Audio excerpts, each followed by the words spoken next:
You're listening to Sox in the Basement, a production of the Broadcast Basement Limited, where every show is 30 minutes of good and comes from a basement bar on the south side of Chicago. Pull up a stool, pour a cold one, and join us right now for Sox in the Basement. Heard everywhere podcasts can be found, and always at soxinthebasement.com. You know, I know a lot of people want Lance Lynn off the team just as much as people want Mike Clevenger off the team, and some people wouldn't mind seeing Michael Kopech move to the bullpen like myself. But like when you look at this rotation, Ed, you would still have 60% of the rotation completely iffy, right? Because right now there's only 1 out of 5 that you trust, and his name is not Dylan Cease.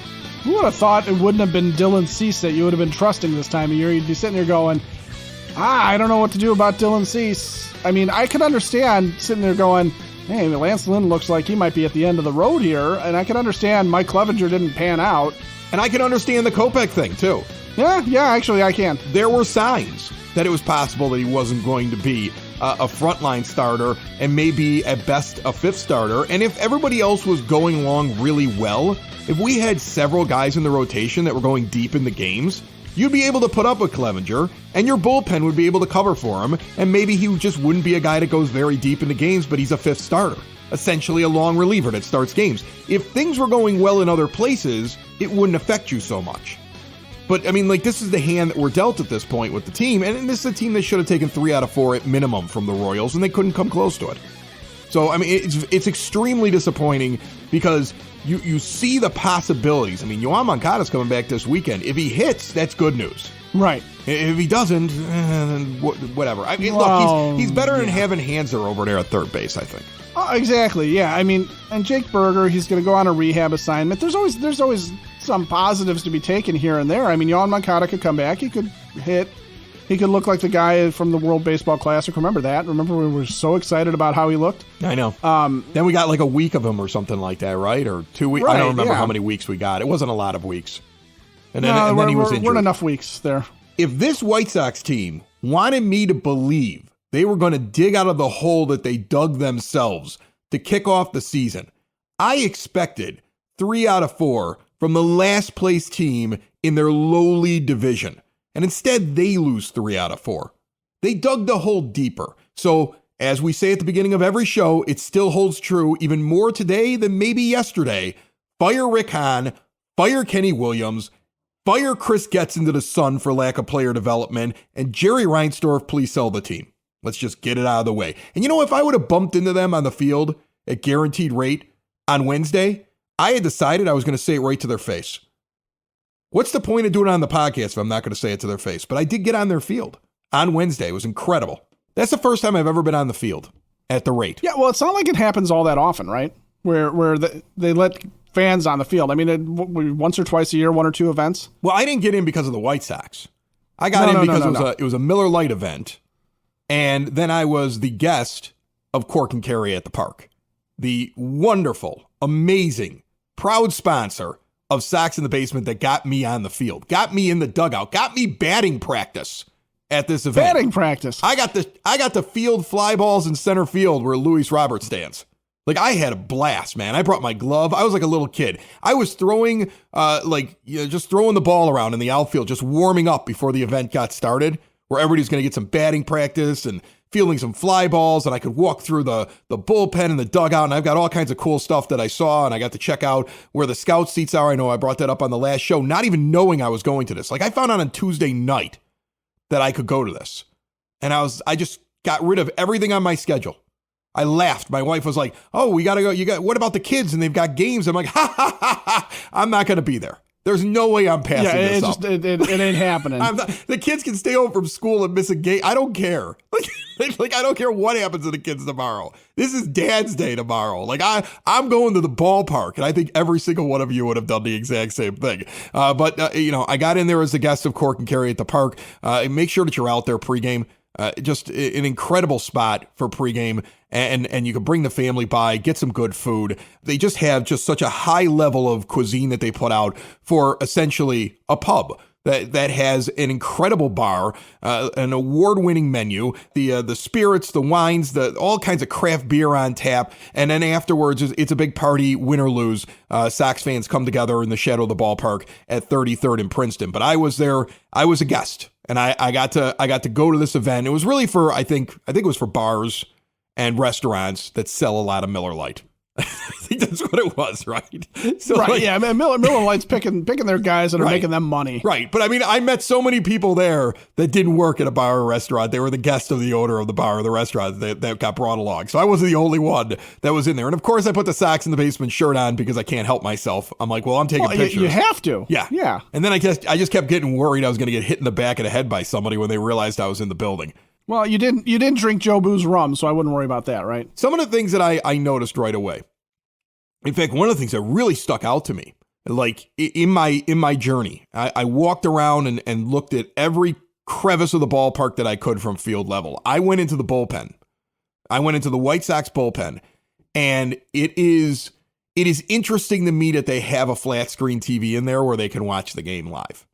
I didn't know. I mean, they're out there right now at any game at the rate, and if Steve Stone starts yelling about Aaron Bummer, the rest of them are sitting there listening to it.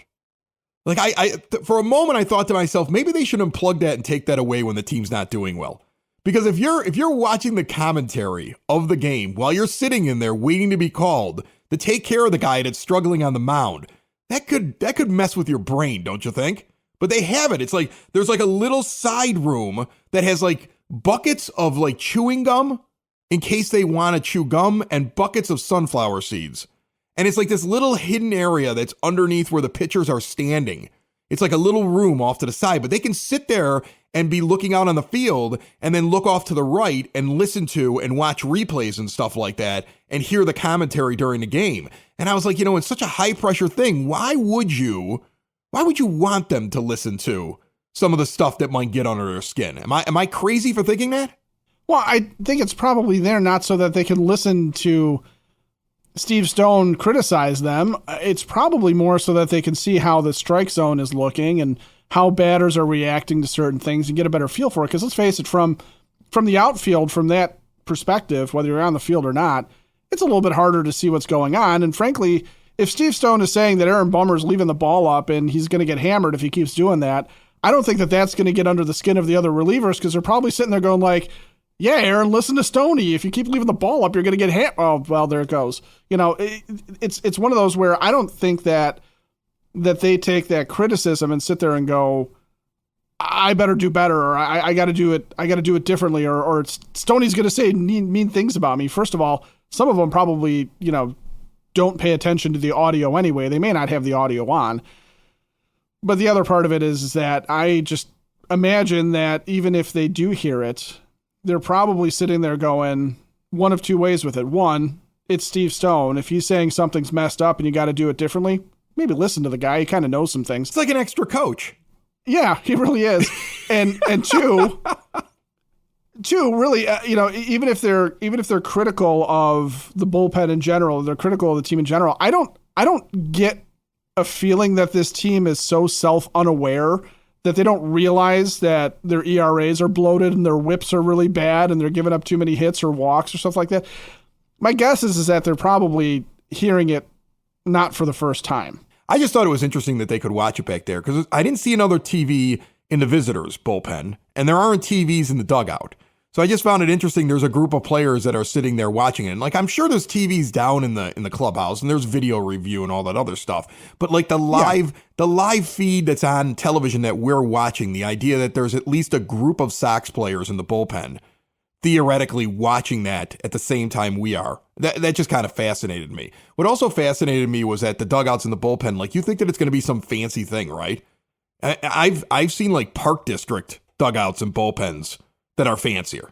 Like they're sitting on like old dirty folding chairs out there in the bullpen. The dugout, I never got this, but the dugout like steps are just beat up wood and some benches that are like crudely just screwed into it. And then the actual bench that's up against the wall where you see players either sitting on them or they're sitting up on the top of the chair with their cleats down there. Like, first of all, they rip apart the material. Like, there's holes. Like, the thing, it looks like it's 80 years old. And they're probably redoing the upholstery all the time because of their cleats. And then you can't see anything on the field. I tried to sit as tall as I possibly could. You can't see anything on the field unless you're up at the top step. I thought that was interesting.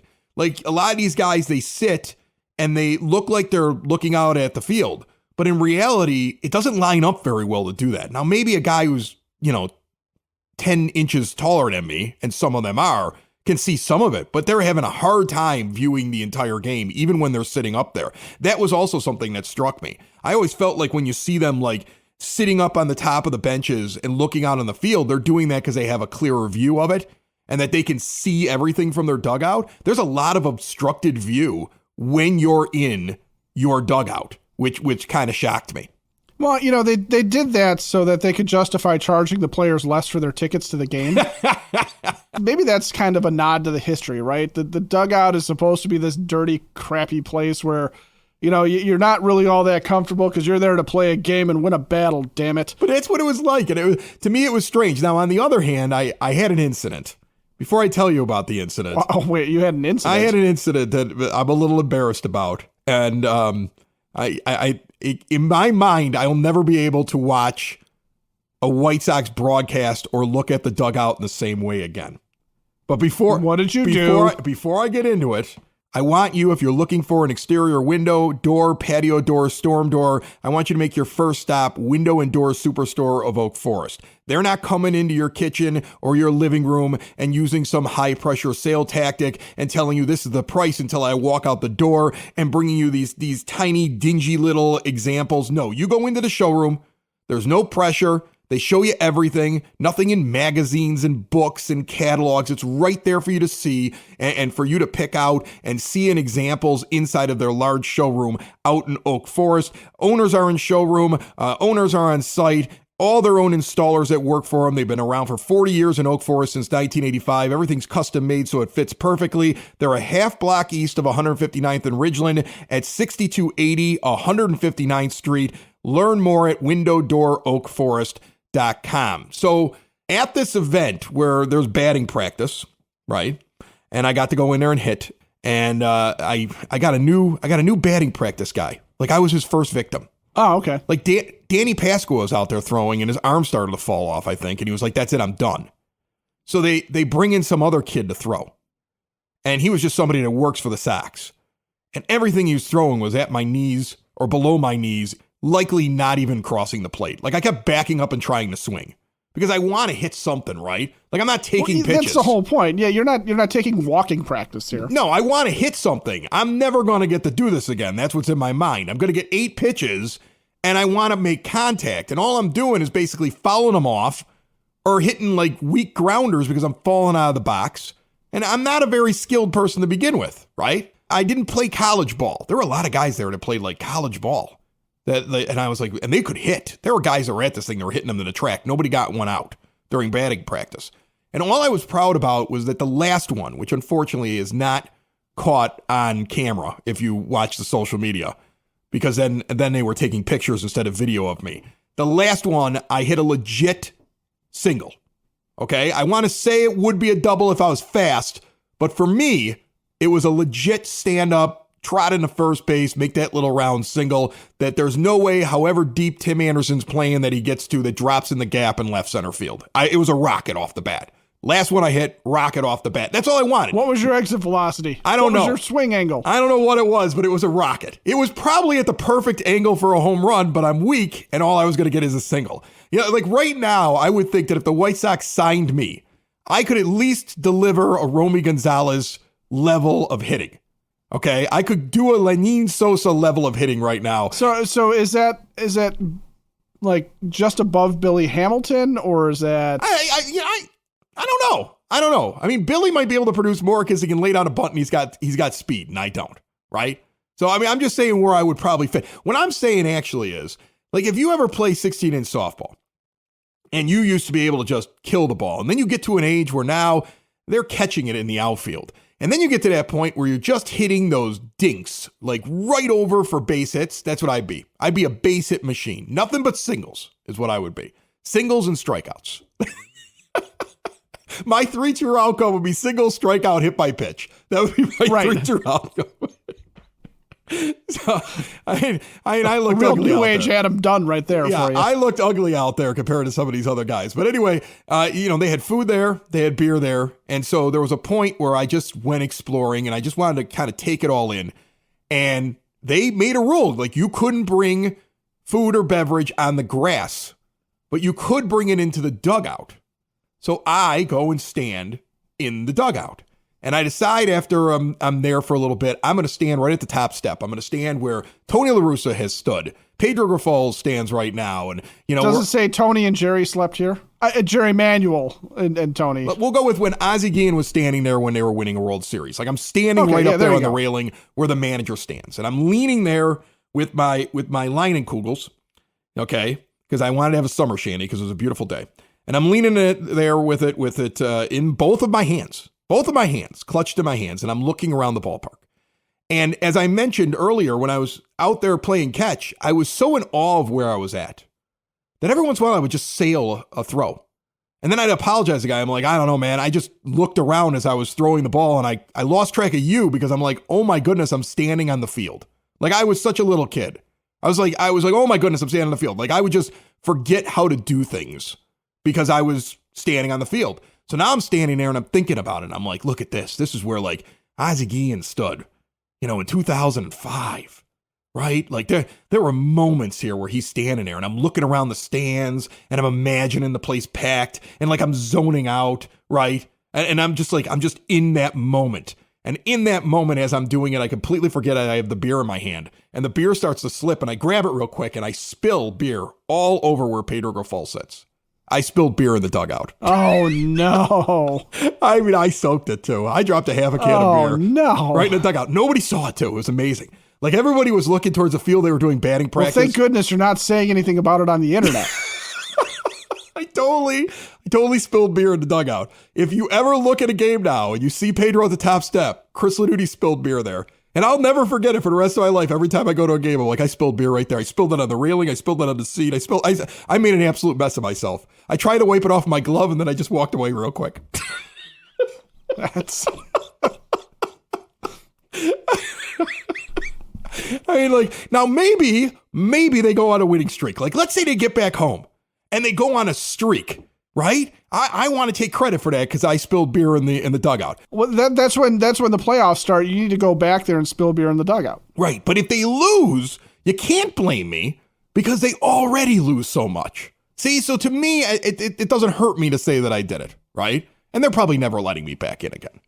So, but I just zoned out and I was looking around. Next thing you know, so Pedro's going to be standing there at the next game going, this smells like summer shandy. Yeah.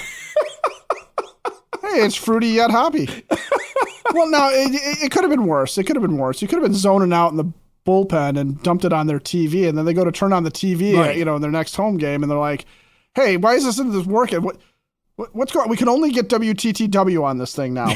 All of a sudden, the bullpen view. This episode of Nova is great, but we kind of need to hear what Steve Stone has to say about Aaron. Listen, the bullpen view is incredible. When they sit, I can't believe that I'm shocked that they all don't just sit out there. I know that most of them do. They should just sit out there on that bench where it's outdoors. That's a great seat right there. I wouldn't sit in the little like dugout part of the bullpen unless, of course, I wanted to see what they were saying on TV, or I just wanted to hide from the crowd. Otherwise, I'd be up on that. I think those are the two reasons, right? You're looking at something on the TV. You're hiding from the crowd, or the weather is just absolutely terrible and you just don't want to be out there. Right, something like that. And from the dugout, I will tell you that they can see, if you're sitting, like, you don't really understand, like, what can they see down there, right? Because it's just, they're ball players and they're playing Major League Baseball. And, like, there's always that fan thing in you that you just kind of look at and you go, they can't see me. Yeah, they can. They can see your signs. I guarantee you right now, if you're sitting in any vicinity of the ballpark, if you're in the 300 level from about where the numbers start, I think right around where like Appling and Baines are up there. If you're out there with a sign on the 300 level or you're yelling in their direction, especially on a day game, they can see you. They can see your signs. You don't realize how much you're on top of them until you're down on the field and you go, wow, people are really on top of you when you're on this field.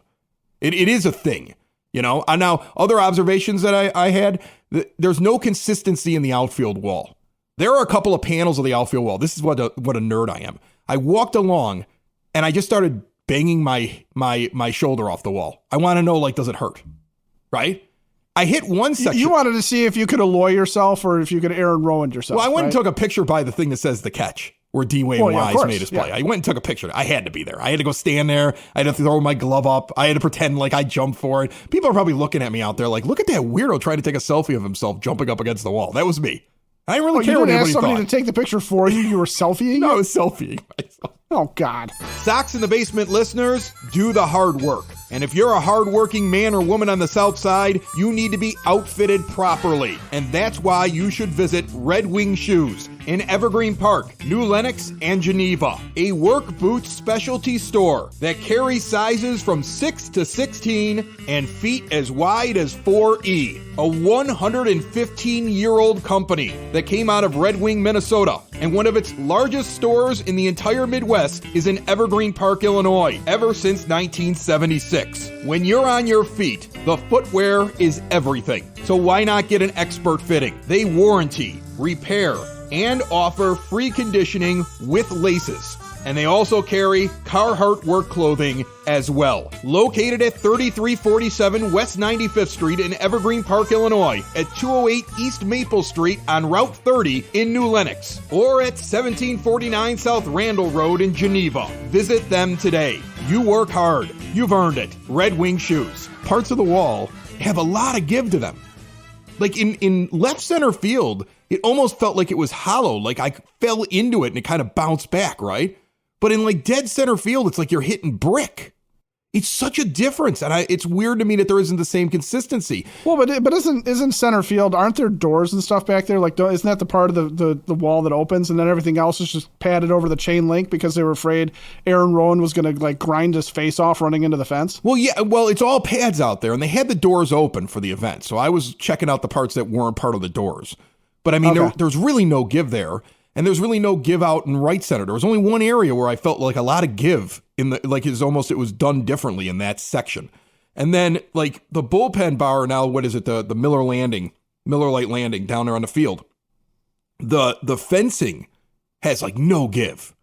But then in another section, like when you're in the patio area or when you're over by where the bullpen is, there's all kinds of give. Like you could fall into it and it's like a cushion. So it was weird to me that there's like, it depends on what section of the wall you run into as to whether or not you're going to bounce off it or have a debilitating injury. And like, that was a thing that kind of hit me. I was like, why don't we have all sections of the wall be like this? Which one? The debilitating injury part? Or no, not the debilitating. We don't want debilitating injuries. We're trying to cut down on injuries. What I'm saying is that like in my non-scientific walking around the warning track by myself, looking like a weirdo, bouncing into the wall, I just found differences. Because I'm out there trying to figure out why are these guys getting hurt so much. That's what I was there. I was at a fact-finding mission when I was out at the ballpark. I was going to learn everything I could that they won't tell you about the ballpark. That's what I was running around doing. Well, did you try and jump into the net to see how soft that landing is? I jumped into the net. I can't believe I didn't get yelled at. I walked out into the corner and looked around like a little kid, like, are they going to notice? And then I jumped into the netting in the corner to see if you really do fall back out of it. I was like, oh, yeah, you do. Like they're going to watch security cameras and I'm going to be on a list where I'm never allowed near the field again. I was trying everything out. You were already on a list. How you got in there was a miracle in the first place.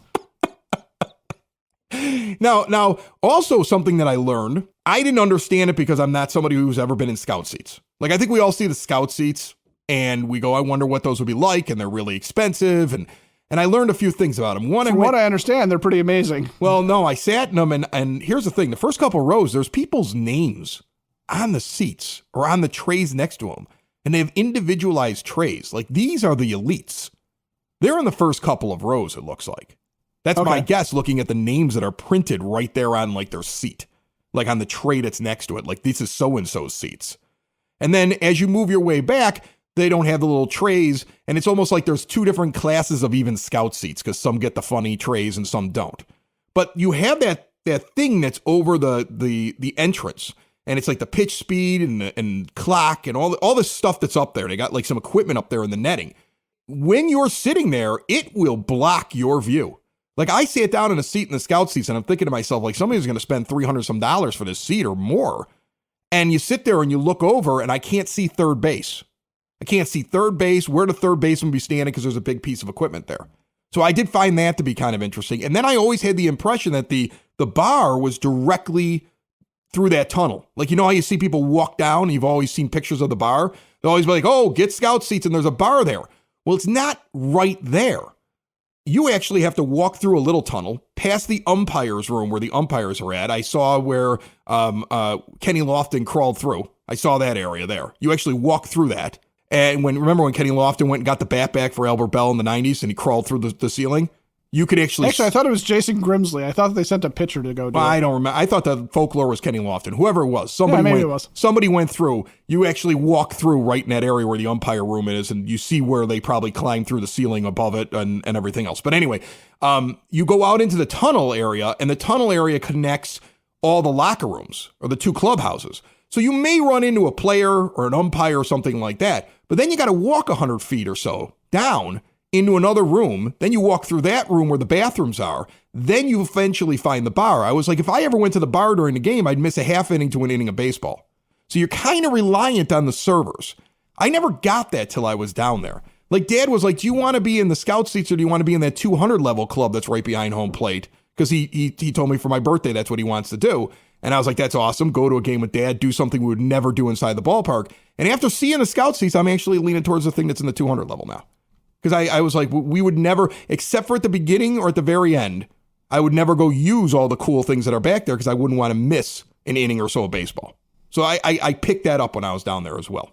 Are you surprised by that? Yeah, I guess I am a little surprised by that because you do think of that as being like the ultra premium seats, and doesn't sound like it's very intuitive. It's just kind of cool because you're in the scout seats, man. I mean, it's that section. The netting felt thicker. Like, my view felt like, I was really annoyed by the netting and I'm not as annoyed by the netting when I'm down the lines in the lower deck.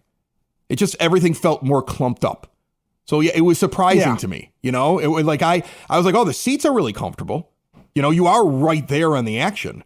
But on the other hand, I was like, I don't know. Like I had my doubts about it when I walked out of it. I mean, I don't want to besmirch it. In fact, to be honest with you, I met this wonderful gentleman who's in charge of the entire 300 level, and I was trying to fix the ballpark for everybody. Oh, good. I was coming up with ideas. He was sitting there and he was asking me what I think, as I told him where our season tickets were. And I was like, we always want to come down to the 100 level to get the hot dogs. And he goes, why? I said, because you cook them differently on the 100 level. You cook them in the onions. They're a little burned. It's a ballpark dog. Like that's the kind of dog I want. I don't want the perfect one that looks like it was like boiled. You know, that they all look the same. I want my unique, partially burnt, in the onions ballpark dog. And the only place I can get that is the 100 level. And he looked at me and he was like, I don't think anybody's ever explained it to me that way. That makes sense. I actually came up with the idea that they should use the ramp that's in the back behind where the Vizzy bar is. It used to be the Revolution thing that's down right. Yeah, down the left field line there in the corner. I was like, there should be access from the other levels, or at least maybe even the 300 level. There's a ramp back there. You guys should open it up so not everybody's trying to get down to the 100 level just to get back up within the bar. And he's looking at it and like he's saying, I don't know, it might make sense. Like I was planting ideas, Ed. That's what I was doing. Or I'm going to get this poor guy fired because he's going to go in and he's going to give all of Chris Lanuti's ideas and they'll be like, you're out. Get out. Just get out of here. Well, he'll give all these ideas and they'll go, these are really excellent ideas. And he'll go, I got feedback from this great fan, this guy named Kevin Latuna, Chris Lanuti. That's it. That's the guy. Out. Get out. Get out. You're right gone. Now. Out. Get out. Get out. In fact, you're never going to work for a Major League Baseball team again. We're calling all 31 other teams. Yeah, go take a walk someplace else, my friend, where you're no longer needed here. It'd be best for him to just keep his mouth shut and deny that he ever met me. We know Jake Diekman got another job, but you're not getting another one. Overall, though, I'm going to tell you, it's really cool being out there. The grass is beautiful. Everything it's soft under your feet. You're on a playing surface. I can't describe any other kind of playing surface like it. I got to go stand over in the infield and kind of spread some dirt around at second base and pretend that I was a baseball player for a few minutes. I mean, it's just the whole thing was just absolutely extraordinary. If you ever get an opportunity, somebody ever says, hey, there's an event and I got an extra pass, I can get you on the field. Go take it. I mean, go out there and go see it.